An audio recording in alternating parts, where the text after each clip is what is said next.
வணக்கம் நண்பர்களே, இன்று நம்ம சிம்பிளா ரொம்ப சுவையான தக்காளி சாதம் கூட உருளைக்கிழங்கு வறுவல் எப்படி செய்யறதுன்னு பார்க்கலாம்.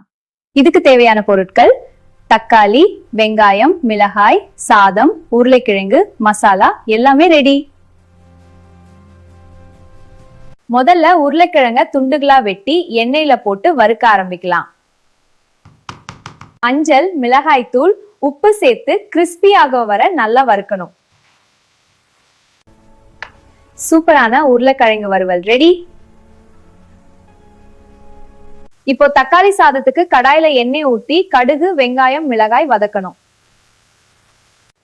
இப்போ தக்காளி சேர்த்து நல்லா கெட்டியாக வர வதக்கணும். மசாலா தூள் சேர்த்து நல்லா மிக்ஸ் பண்ணா ஃபிளேவர் டெவலப் ஆகும்.